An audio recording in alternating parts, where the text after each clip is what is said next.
तो कैसे हो दोस्तों। हम आ गए हैं आपके लिए एक नई कहानी में। एक कहानी सुनकर आपकी रूह भी कांपने लगेगी, क्योंकि ये कहानी एक सच्ची घटना पर आधारित है। ये कहानी हमको परवीन ने भेजी है, जो कि राजस्थान में रहता है। ये कहानी उसके दादाजी की है। करीबन ये कहानी 80 से 90 साल पहले की है। तो परवीन ने जो कुछ मुझे बताया, उसके दादाजी के साथ जो भी कुछ हुआ था, वो सब मैंने सुना और मैं हैरान हो चुका था कि सच में ऐसा भी हो सकता है। तो मैंने ये सब एक कहानी के रूप में मैं आपको एक बताता हूँ। तो कहानी हम स्टार्ट करते हैं। हेलो गाइस, मेरा नाम है परवीन। तो मैं जो आज आपको कहानी बताना जा रहा हूँ वो मेरे दादाजी की है। तो ध्यान से सुनिएगा। ये कहानी तब की है जब ब्रिटिश का राज था। वो राजस्थान में एक कांस्टेबल की नौकरी करते थे। मेरे दादाजी को हर जगह जाना पड़ता था। तो मेरे दादाजी को एक ट्रांसफ़र ऑर्डर आया कि आपको दूसरे शहर जाना पड़ेगा। तो मेरे दादाजी ने कहा कि कौन सा शहर है वो।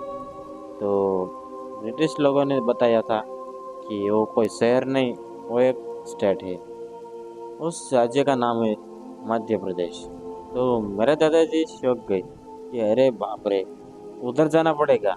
तो उसके बड़े जो पोस्ट वाले थे उसने कहा आपको वहीं जाना पड़ेगा। तो मेरे दादाजी ने कहा ठीक है, कब निकलना है। तो ब्रिटिश ऑफिसर ने कहा कि आपको कल निकलना होगा, तो आज जो भी तैयारी आपको करनी हो वो कर लो। तो मेरे दादाजी जल्दी से घर आए और मेरे दादी से कहा कि जी सुनते हो, जल्दी से जल्दी सब सामान पैक करो, क्योंकि हमें यहाँ से निकलना होगा।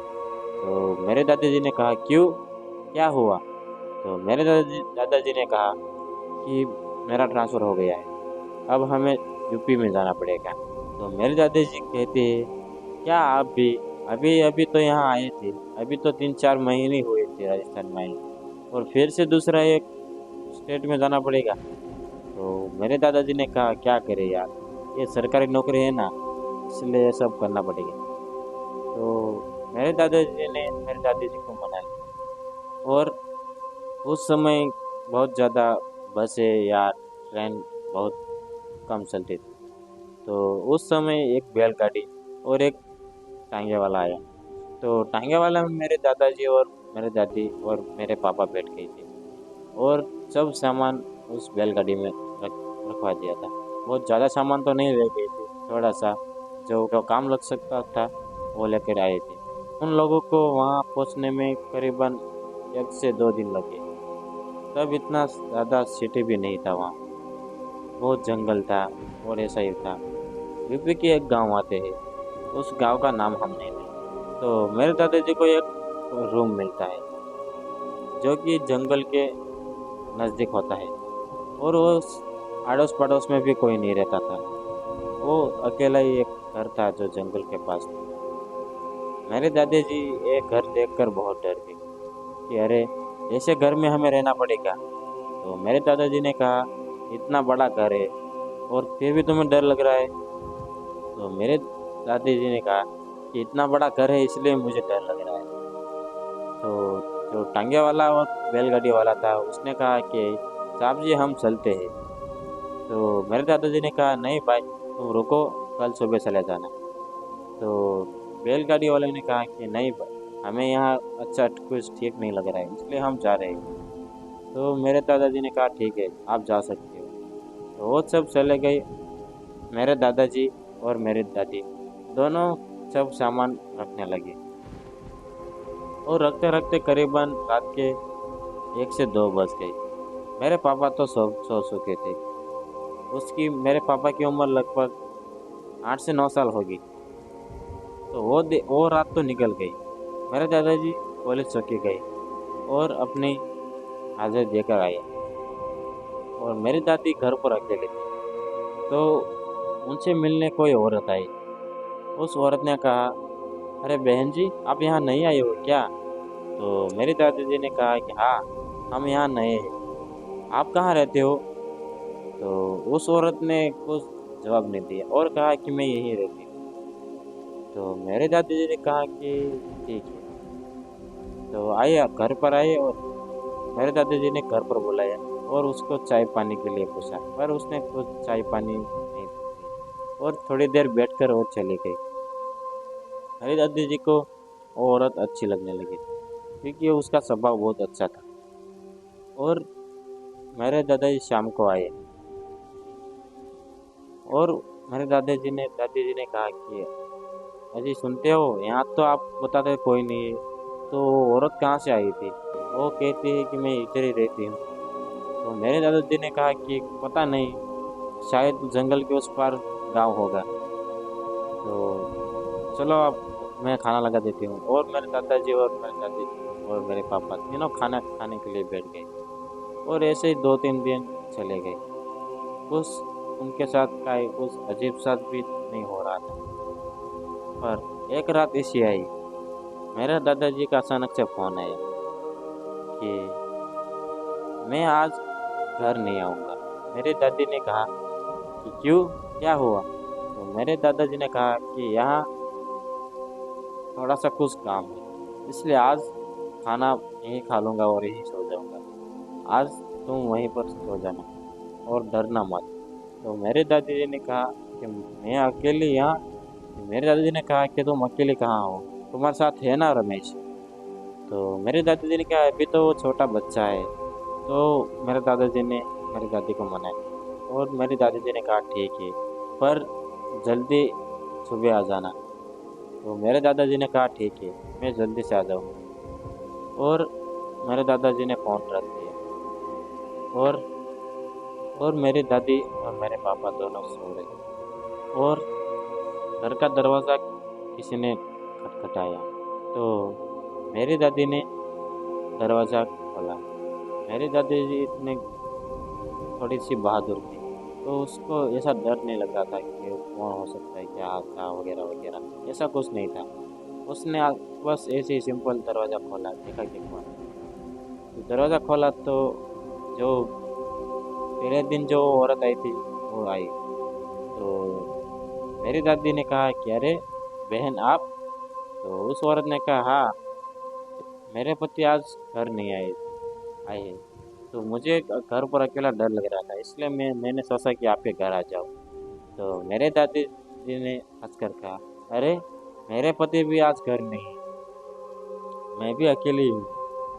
तो दोनों हंसने लगे और कहा कि चलो हम दोनों को कंपनी मिल गई। और दोनों अंदर आए और बहुत देर तक बातें की और सो गई। रात के करीबन 3 बजे थी और मेरी दादी अचानक से उठी पानी पीने के लिए। तो पास में देखा तो मेरे पापा नहीं थे और दूसरी तरफ देखा तो वो औरत भी नहीं थी। तो मेरी दादी डर गई, अरे क्या हुआ, मेरा बच्चा और वो औरत दोनों कहाँ गए? तो देखा तो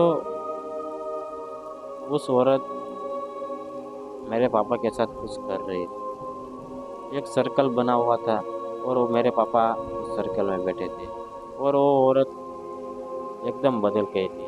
उसके बिखरे हुए बाल, उसकी बोलने की एक आवाज़, ये सब बहुत डरावना लग रहा था मेरी दादी जी को। मेरी दादी ये देखकर सब चौंक गई। उसने कुछ आवाज़ भी नहीं लगाई, वो सब सिर्फ ऐसे ही देखती रही कि ये सब क्या हो रहा है और ये औरत ऐसा क्यों कर रही है और मेरा बेटा वहाँ क्यों बैठा है, ये सब सोच ही रही थी। तो मेरी दादी जी के हाथ में से गिलास गिर गया। तो उस औरत ने पीछे मुड़कर देखा, पूरी नहीं मुड़ी, सिर्फ मुंडी ऐसे करके मुड़ी। तो मुंडी क्यों घूम से गई और मेरे दादाजी की चीख निकल गई कि कौन हो तुम? जोर से चिल्लाई मेरी दादी। और वो औरत हंसने लगी, मुझे नहीं पहचाना? जिस घर में तुम रह रही हो वो घर मेरा है। तो मेरे दादाजी ने कहा कि पर हमने आपका क्या बिगाड़ा है? मुझे ये बच्चा बहुत अच्छा लग रहा है और मैं इस बच्चे को लेकर यहाँ से जाऊँगी, तब तक यहाँ से नहीं जाने वाली। तो मेरी दादी जी वहाँ आई और मेरे पापा को उठाने के लिए गई, पर उस औरत ने वहाँ कुछ भी नहीं किया, सिर्फ बैठी रही और ऐसे ही इशारा किया तो मेरी दादी जी वहीं पर गिर गई। तो मेरी दादी जी को पता चल गया कि ये कोई औरत नहीं, ये एक पिशाचिनी होगी या कोई चुड़ैल है। हे भगवान, मेरी रक्षा करना और मेरे बच्चे की रक्षा करना। ऐसे करके वो उस डायन को या पिशाचिनी को उससे अपने बेटे की भीख मांगने लगी कि मेरे बच्चे को छोड़ दो, उसने तुम्हारा क्या बिगाड़ा है। पर वो डायन ने कि चुड़ैल नहीं मानी कि मैं तेरे बच्चे को लेकर ही जाऊंगी। और वो मेरे पापा को लेकर बाहर जाने वाले थे। इसी से मेरे दादी ने जो मंदिर था वहाँ पर हमारे पूर्वजों का जो त्रिशूल था, बहुत पुराना त्रिशूल है और आज भी है। वो त्रिशूल मेरे दादाजी साथ ले गए थे और वो त्रिशूल उस मंदिर में ही था। वो त्रिशूल बहुत बड़ा भी नहीं था, छोटा सा था।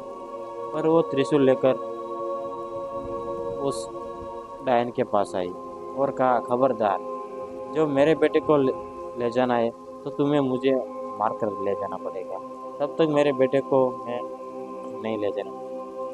वो त्रिशूल डायन के पीठ पे डालती है और वो डायन चिल्लाती है। मेरे पापा उस डायन से हाथों से छूट जाते हैं और वो डायन वहीं पर जल कर खाक हो जाती है। और मेरी दादी बहुत खुश होती है और मेरे पापा बहुत रो रहे थे।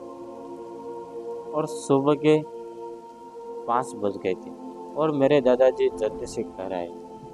और घर आए तो क्या, उस घर का दरवाज़ा खुला था और घर के थोड़े से अंदर आए, एक राख का ढगला पड़ा हुआ था।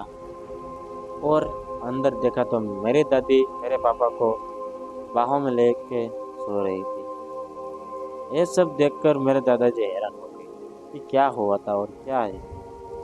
मेरे दादाजी ने मेरे दादी को जगाया और कहा, क्या हुआ, तुम ऐसे ही क्यों यहाँ यहीं पर सो गई। तो मेरे दादी जी ने सब कुछ बताया और मेरे दादा ने कहा, ऐसा सब हुआ। कि मेरे दादी जी ने कहा, हाँ ऐसा ही। तो मेरे दादाजी ने कहा कि तो अब हम यहाँ नहीं रहेंगे। और मेरे दादाजी, मेरे दादी और मेरे पापा, वो तीनों गाँव थोड़े से अंदर गांव में चले गए और वहीं पर एक मकान भाड़े पे ले लिया और एक अर्जी डाली और ब्रिटिश गवर्नमेंट को कहा कि मुझे यहाँ ठीक नहीं लग रहा है, मुझे कहीं और पोस्ट चाहिए। ब्रिटिश के अफसर एक अच्छा था, उसने कहा ठीक है, आप जहाँ पर थे वहाँ पर आप फिर से जा सकते हैं। तो मेरे दादाजी, मेरी दादी और मेरे पापा तीनों फिर से राजस्थान आ गए और खुशहाल से रहने लगे। आज भी दोस्तों, ये कहानी सुनकर मुझे एकदम झूठी कहानी लगती है, पर ये रियल घटना है। और ये कहानी मेरी दादी और मेरे दादाजी की थी, जो रियल थी। और मेरे पापा बहुत छोटे थे और ये कहानी मुझे मेरे पापा ने ही सुनाई थी, क्योंकि मेरे दादाजी ने मेरे पापा को सुनाई थी और मेरे पापा ने मुझे सुनाई थी। तो ये कहानी कैसी लगी वो आप कमेंट करके बताना। तो कैसे हो दोस्तों, आपको ये कहानी सुनकर कैसी लगी वो हमें कमेंट करके बताना। और वीडियो अच्छा लगा हो तो लाइक कर देना और चैनल को सब्सक्राइब कर देना। तो मैं मिलूँगा आपको एक नई कहानी में, तब तक के लिए अपना ख्याल रखना।